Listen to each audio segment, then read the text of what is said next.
Buenas noches a todas las personas que nos siguen a través de Diálogos de Derecho. Es la primera radio jurídica online del Ecuador en nuestro segmento Actualidad Jurídica. En esta noche tenemos a la doctora Livia Rivas Ordóñez con el tema Estudios Legislativos en el Ecuador y los desafíos para los asambleístas 2021. ¿Cómo estás, Guillermo? Buenas noches. Buenas noches, qué gusto, Luis. Creo que hemos un poco sin querer dado a punto por la situación actual en la que nos encontramos en el país.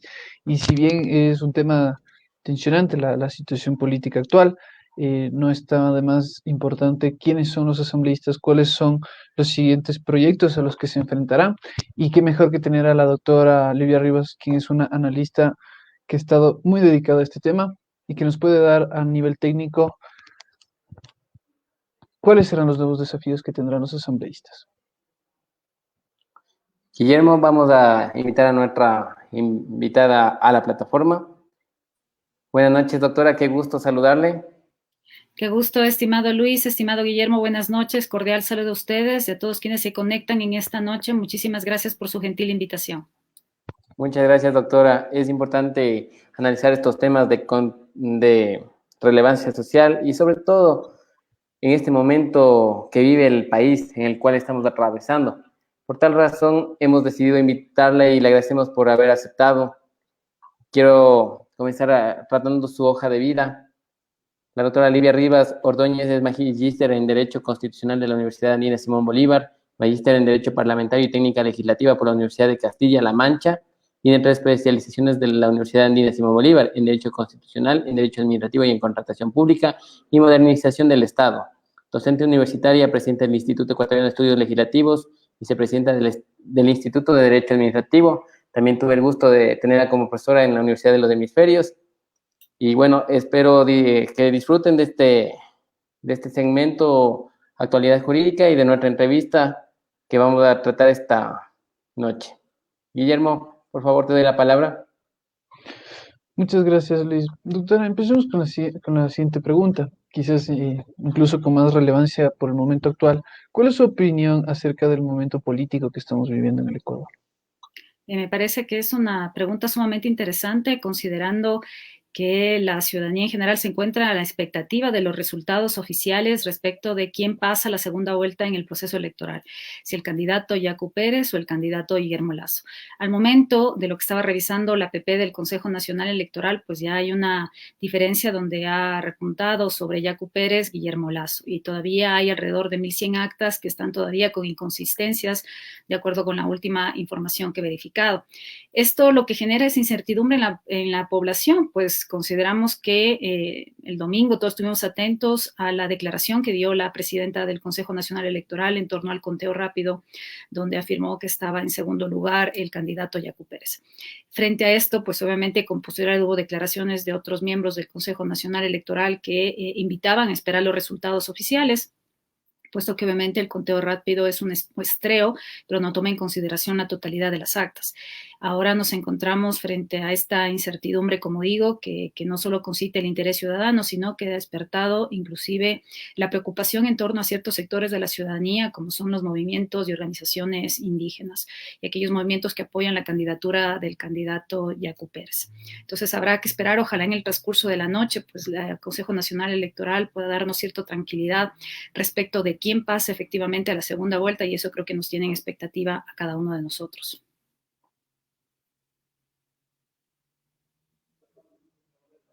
Muchas gracias, doctora. En efecto, estamos en un momento quizás ciertamente convulsionante, pero de quizás único en la forma en la que se ha ido gestionando la política en el Ecuador. Luis.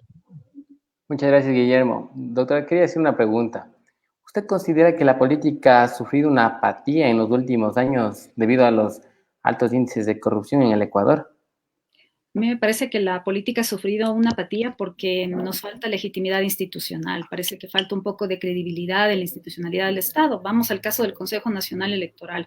Miren ustedes, ante las marchas que se ha visorado, que han manifestado algunos dirigentes de los pueblos, comunidades y nacionales indígenas que se aprestan a llegar a la ciudad de Quito, y que se han trasladado y se piensan trasladar a diferentes sectores, eso nos llama la atención porque lo que implica es que no se tiene credibilidad respecto de quién está encargado del proceso electoral. Y eso tiene mucha relación con la serie de actuaciones que se han dado a lo largo del proceso electoral y no exclusivamente dentro de ya la convocatoria propiamente a ejercer el derecho al sufragio el día domingo. Entonces, esto implica que hay una preocupación en torno a la organización del Estado.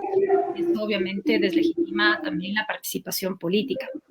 Y en el caso particular de, por ejemplo, el caso de la Asamblea Nacional, que es el máximo órgano político, el centro del ejercicio democrático de este país, pues lastimosamente ciertas actuaciones que afortunadamente han sido puntuales. Yo siempre señalo que no es posible afirmar que los 137 asambleístas que están por terminar sus funciones puedan ser vinculados con actos de corrupción. Afortunadamente son actos puntuales, actos que se encuentran incluso ante la Administración de Justicia, que en muchos casos han determinado la pérdida de la calidad de asambleístas.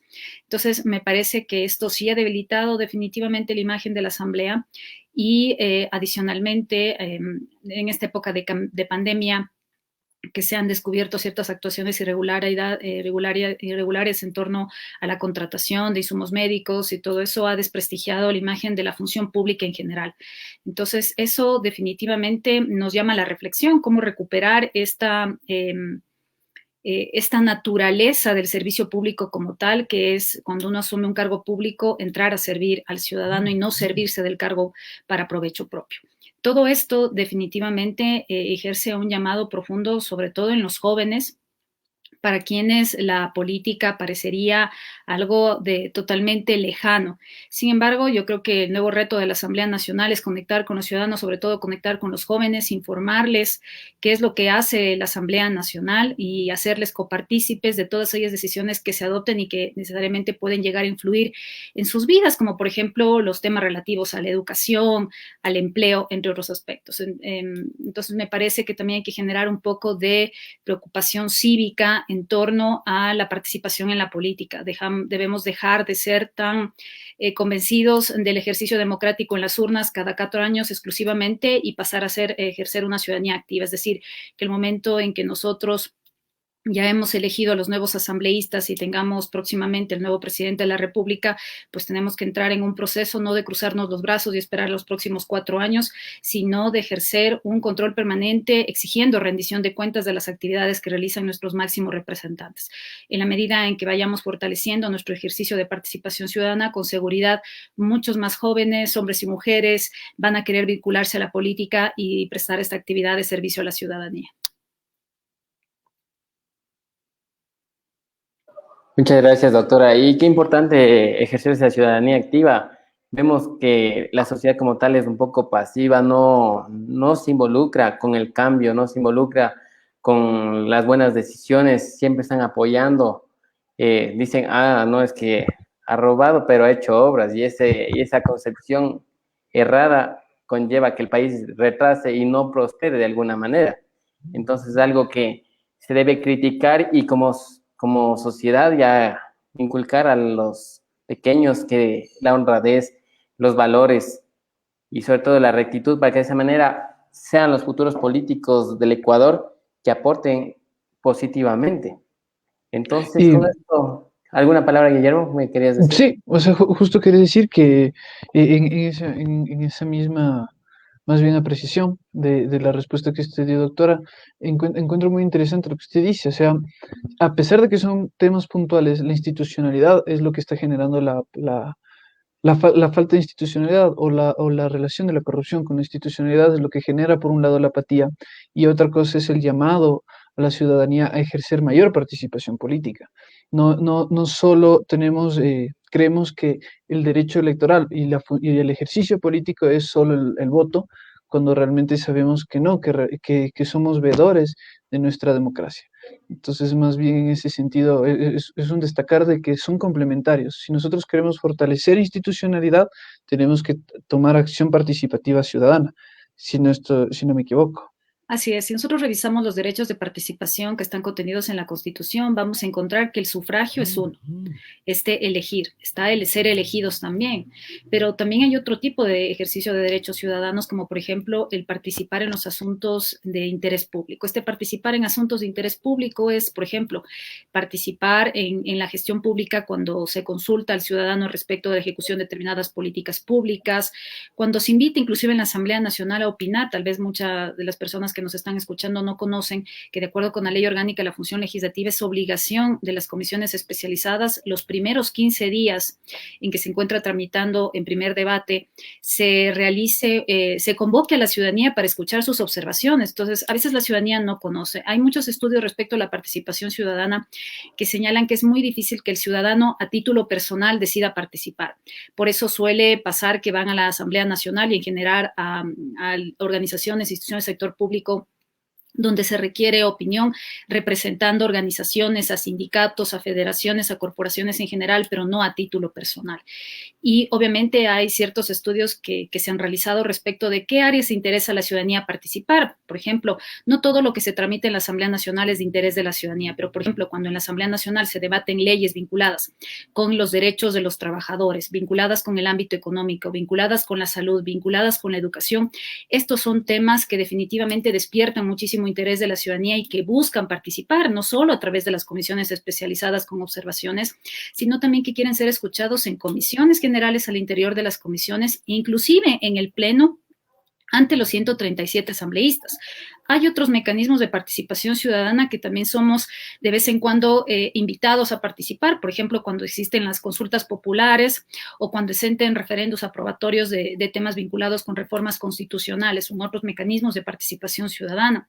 Tenemos los observatorios ciudadanos, las veedurías ciudadanas, es decir, existen un sinnúmero de mecanismos de participación ciudadana y obviamente hay que despertar ese interés en la población por preocuparse y exigir una rendición de cuentas permanente de todos, no solo los quienes se encuentran en la función pública, sino de también los actores políticos, los partidos. Movimientos políticos deberían empezar también a hacer un proceso permanente en sus bases, de forma tal que cada vez los cuadros que entran a participar en política sean cada vez mejores. Definitivamente es algo que nosotros como ciudadanos tenemos que exigir. Miren ustedes que de conformidad con la Constitución, no es que como ciudadanos nosotros podemos terciar en un proceso electoral. Necesariamente tenemos que ser militantes, simpatizantes, afiliados o auspiciados por un partido o movimiento político. Entonces, ¿qué significa esto? Que los candidatos que nosotros optamos en el proceso de elecciones del domingo pasado, pues obviamente esos candidatos de dónde vinieron, de los partidos o movimientos políticos, no teníamos más opción.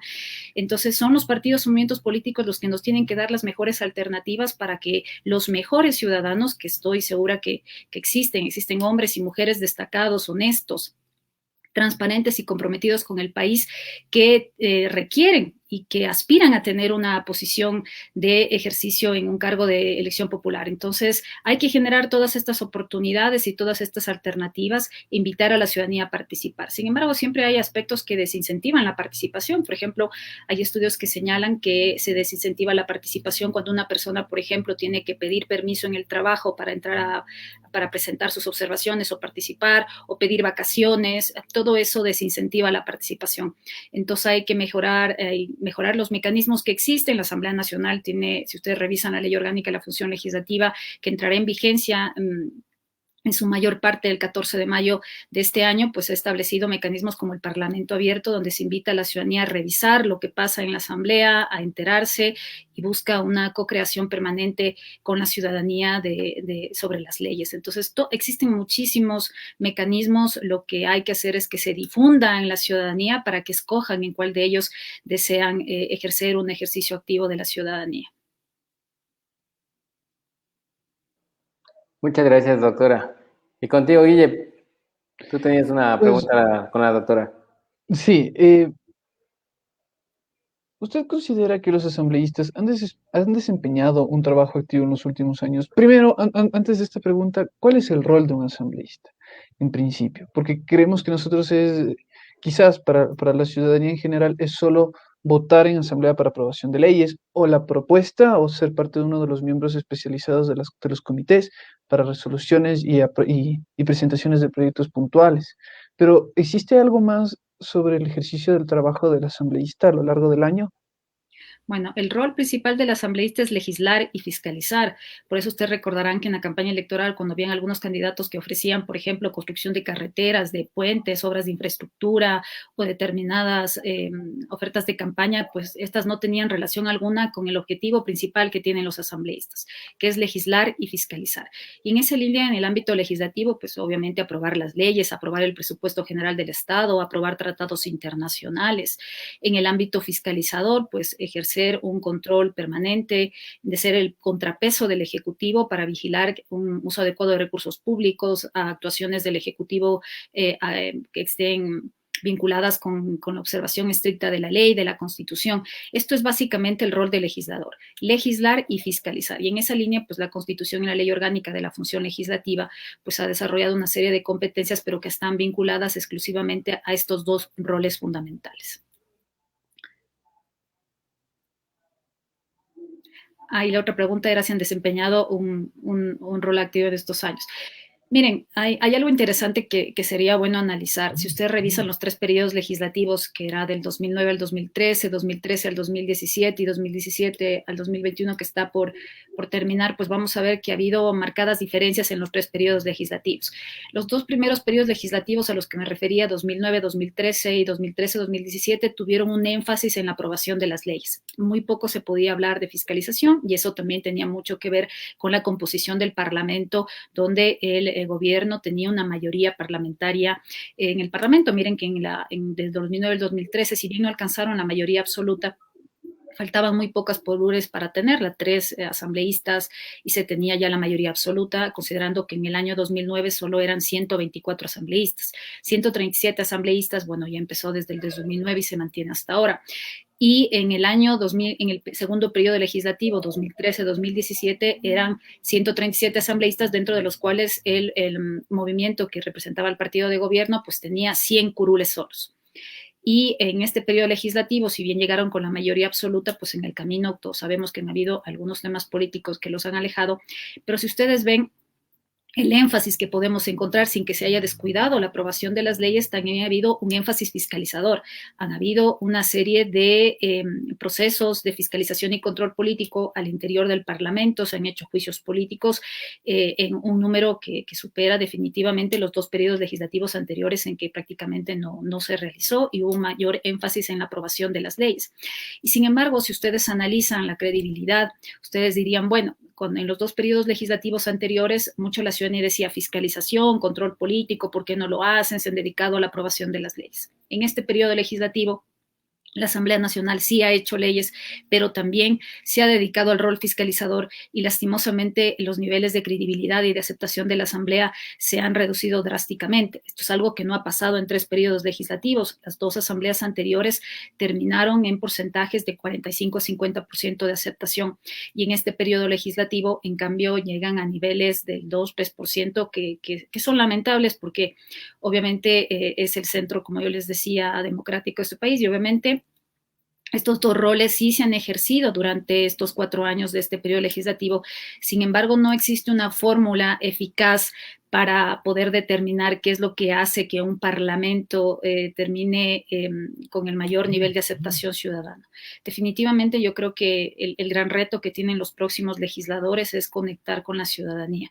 Es sumamente difícil explicar al ciudadano qué es lo que pasa en la Asamblea. Las leyes son algo intangible, las leyes no se tocan, no se ven, no se sienten, no recibe usted los beneficios de las leyes de forma directa.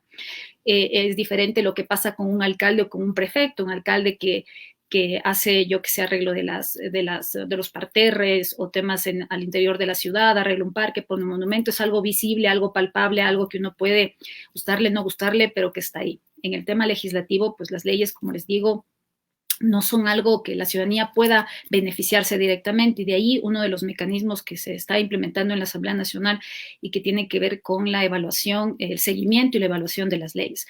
El reto de la nueva Asamblea Nacional definitivamente es verificar si las leyes que se han ido aprobando en el transcurso de estos años se han cumplido, porque no tiene sentido seguir dictando leyes, reformando leyes y lo que se ha hecho con un fin específico, que es atender las demandas ciudadanas, solucionar problemas específicos, no se están cumpliendo. Entonces hay que entrar a analizar por qué no se están cumpliendo, qué reformas hay que hacer en ese sentido y si eso exige procesos de fiscalización para hacer que las autoridades cumplan con los objetivos para los que fueron aprobadas esas leyes, pues con seguridad eso sí va a permitir que la ciudadanía empiece a conectar de mejor manera con la Asamblea, porque va a sentir que es un garante de sus derechos y no exclusivamente un órgano que se dedica exclusivamente a expedir las leyes y nada más. Muchísimas gracias, doctora. Contigo, Luis. Estimada doctora, quería preguntarle acerca de los estudios legislativos en el Ecuador, ¿cómo los considera a diferencia de América Latina? Bien, en lo que dice relación con la Asamblea Nacional del Ecuador, en el primer periodo legislativo se creó una institución, una parte de la organización administrativa de la Asamblea Nacional que se denomina la Escuela Legislativa. La Escuela Legislativa nació en el primer periodo legislativo con la finalidad de proporcionar una serie de estudios, investigaciones que se realizan en todos los parlamentos del mundo. Miren ustedes, en España, por ejemplo, para formar parte de la planta del Congreso Español, pues se hace un concurso donde participan muchísimas personas de altísima preparación profesional y se escoge muy poco de ellos para que sean los denominados letrados de las Cortes Generales en España, del Congreso de Diputados de España. Entonces, todas estas actividades, todos estos referentes que se encuentran en otros parlamentos del mundo, pues obviamente se consideró necesario empezar a realizar capacitaciones, formación en temas parlamentarios, mejorar la técnica legislativa. ¿Qué significa la técnica legislativa? Una adecuada redacción de las normas que garantice su eficacia, su eficiencia y que al final del día las normas sean claramente entendidas por los ciudadanos cuando las lean, que las interpreten de una forma acertada y que esto garantice los derechos. Esto es una técnica legislativa. Y obviamente todo esto nació con la escuela legislativa.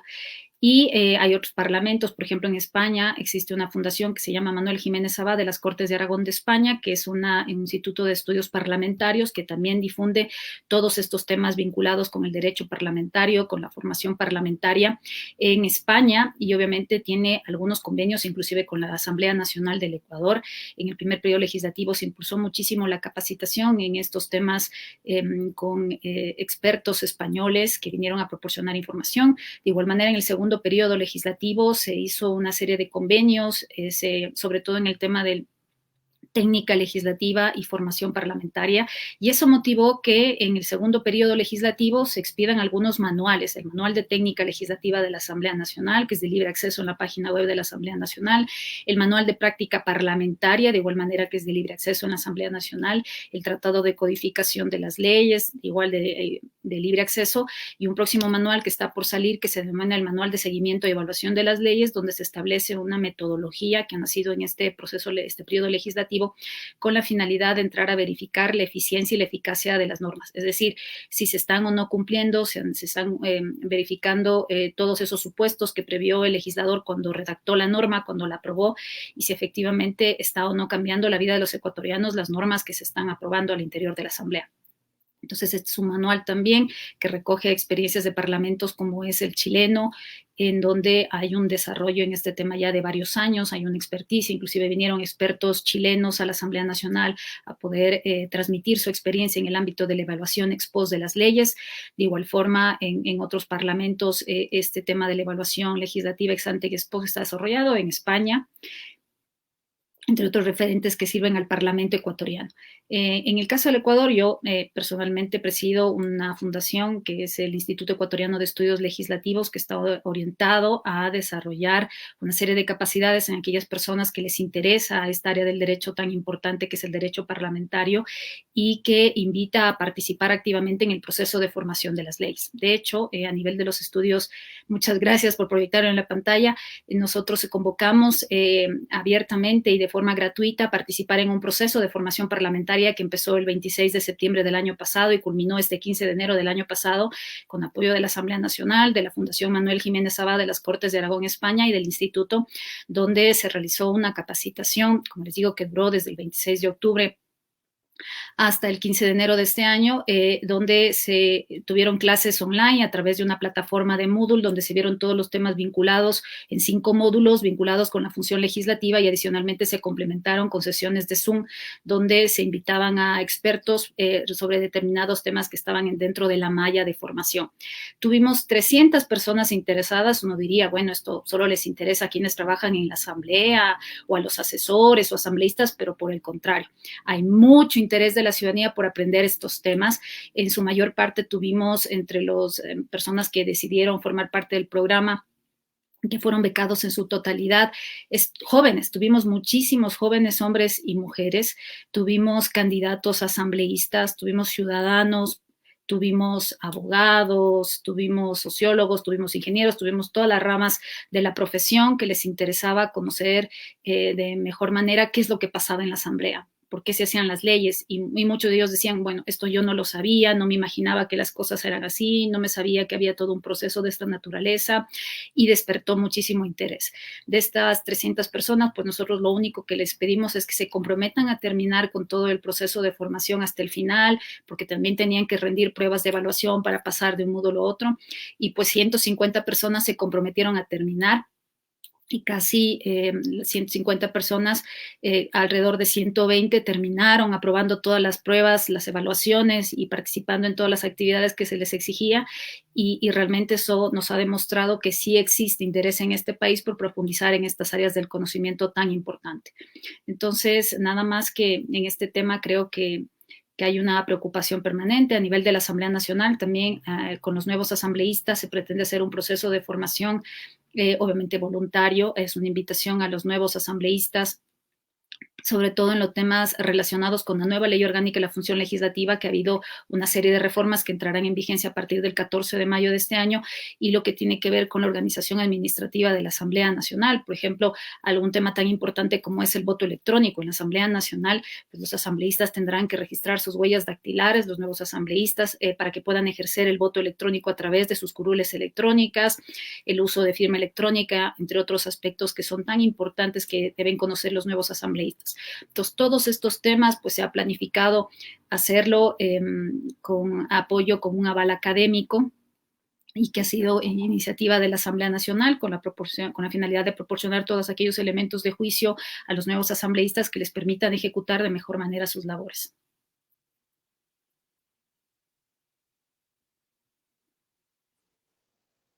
Muchas gracias, doctora. Se me hace muy interesante porque creo que esto es fundamental. Creo que no hemos tenido antes, y de los estudios que usted destaca, una historia legislativa y también un sistema de análisis de qué consecuencias han generado ciertas normas, que yo creo que es fundamental, eh,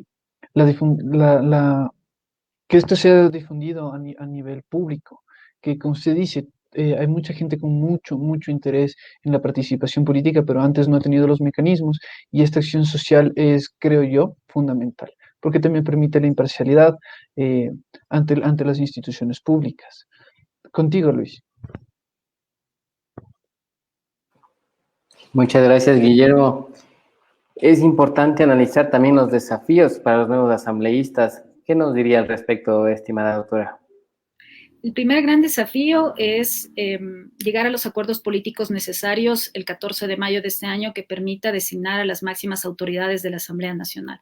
Miren ustedes, a diferencia de lo que pasaba en los periodos legislativos anteriores, donde accedía a la presidencia el asambleísta más votado, que era por general el primero que encabezaba la lista nacional, y eso tenía obviamente relación con el número de votos que requería para acceder al cargo, que 70 votos, y los partidos y movimientos políticos que habían alcanzado la mayor votación de ese candidato, pues tenían esta mayoría por sí solos. En este periodo legislativo no es así.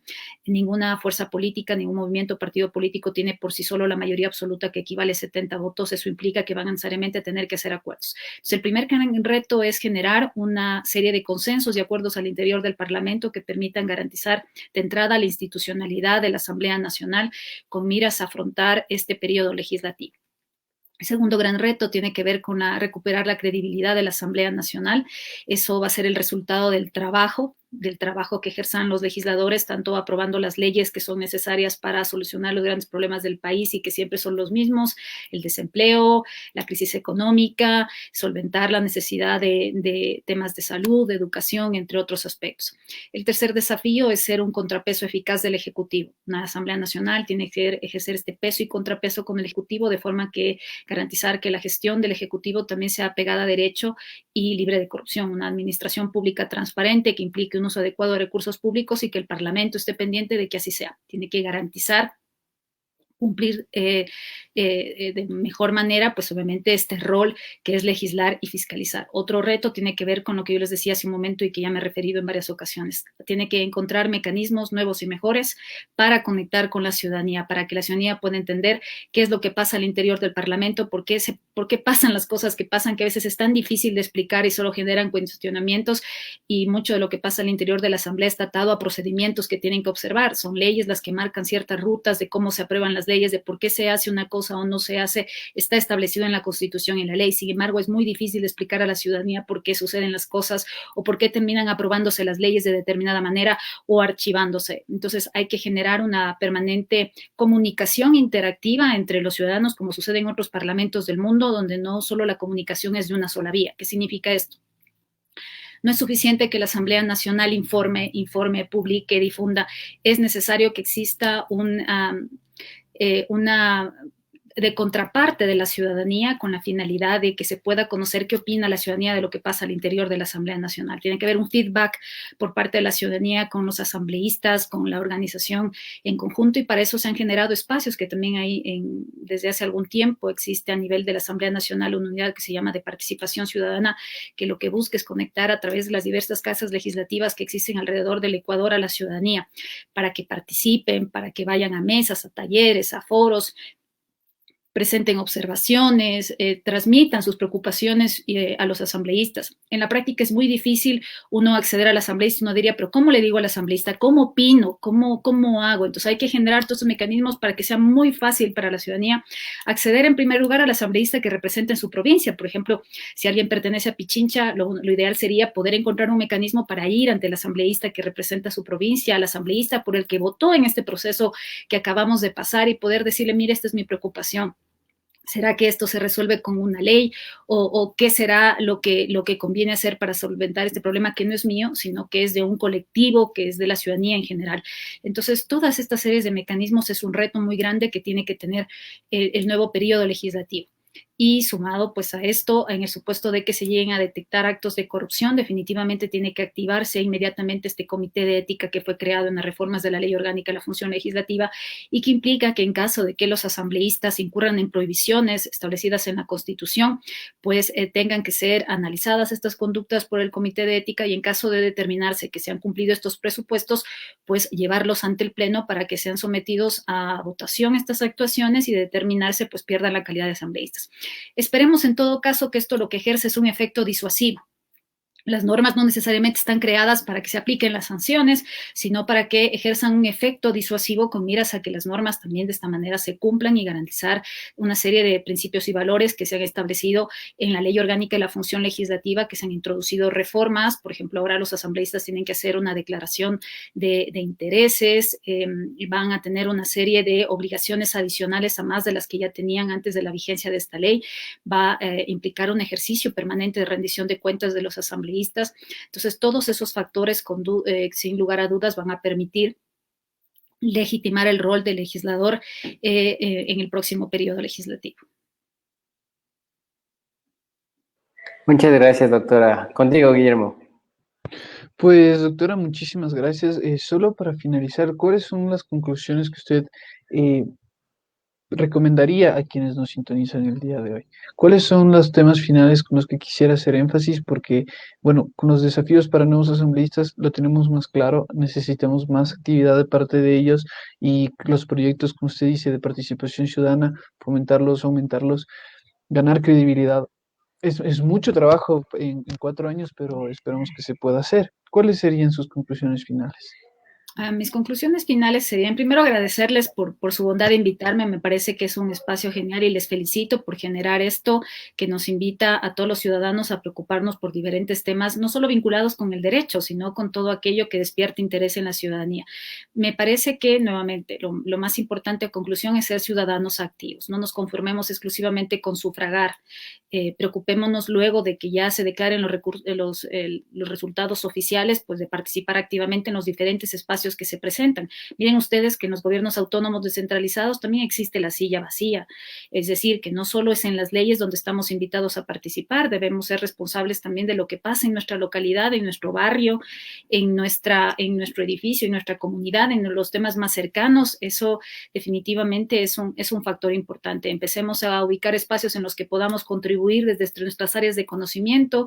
No hay nada más importante en este país que contribuir de diferentes formas. Hay muchas personas que se han dedicado a la actividad social, que han realizado determinadas actividades para contribuir, ayudar a los demás. Me parece que ese es un ejercicio importante que nos ayuda a generar lazos con los demás. Estamos aquí para servir, para apoyar, para ayudar, y eso es también ejercer una participación que no necesariamente está vinculada con la política, pero que sí renueva en nosotros unos votos por hacer mejor las cosas y por ayudar a los demás y engrandecer este país. Y ese compromiso cívico con seguridad va a redundar posteriormente en espacios políticos. Miren ustedes, hay representantes que han llegado al interior del Parlamento, no necesariamente en este periodo legislativo que me tocaría analizar una vez que tenga los resultados oficiales, pero hay gente que sale de las ligas barriales, que sale de organizaciones gremiales, que representa a los trabajadores, que representa a los médicos, que representa a los agricultores, que representa a los pueblos, comunidades y nacionales indígenas. ¿De dónde sale esa representación? Pues una semilla en algún lado, y esa semilla por lo general son estas pequeñas comunidades, pequeñas organizaciones que dicen: yo también puedo hacer algo, yo también puedo contribuir, yo también puedo hacer algo por este país, tengo una gran idea, quiero que alguien me escuche, quiero apoyar, quiero aportar. Yo creo que todos los ecuatorianos estamos en esa línea, entonces no dudemos de hacerlo, generemos los espacios, y cuando existan los espacios, no dudemos en aportar. Eso es lo que yo podría decir, estimados amigos, y muchísimas gracias por su gentil invitación. Muchísimas gracias, Muchas gracias, doctora. estimada doctora. Continúa. Sí, Luis, solo para hacer énfasis entonces para todos los que nos sintonizan, quieren proponer ideas, quieren ser parte, no se olviden de seguir en las páginas oficiales del Instituto Ecuatoriano de Estudios Legislativos, en donde podrán ver todas las publicaciones de la doctora con su equipo sobre sobre la actualidad y sobre el compromiso de cómo generar más actividad política y legislativa. Muchas gracias, muy gentiles. Muchas De verdad, gracias. les agradezco. Gracias, doctora. Ha sido un gran aporte en este momento que vive el país. Necesitamos tratar estos temas y, más que todo, asumir esta responsabilidad como ciudadanos ecuatorianos, que debemos asumir este rol protagónico, rol activo, participar, no estar con los brazos cruzados de nuestro país. La prosperidad del Ecuador depende de nosotros, más allá de nuestros representantes que hayamos elegido. Sin embargo, a los representantes también tienen una obligación muy grande, y sobre todo prepararse. Es importante también que consideren las actividades que se llevan a cabo en el Instituto Ecuatoriano de Estudios Legislativos. Quiero enviar un fuerte saludo al doctor Santiago Novoa de la Organización de Estados Americanos, que nos está viendo esta noche, a la señora Susi Tuapanta, Andrés Basantes, al doctor Germánico Guevara, a la doctora Fátima González Barreto, doctora Estefanía Coronel, y Pedro José Cornejo Espinosa, entre otras personas que nos han estado mirando a través de Diálogos Derecho Ustedes. Somos la primera radio jurídica online del Ecuador. Seguimos con temas de relevancia social, estamos aportando a la academia, y sin duda ha sido un gran gusto compartir con cada uno de ustedes. Una buena noche. Gracias, doctora. Gracias, cuídense. Chao. Muchas gracias, doctora. Hasta luego.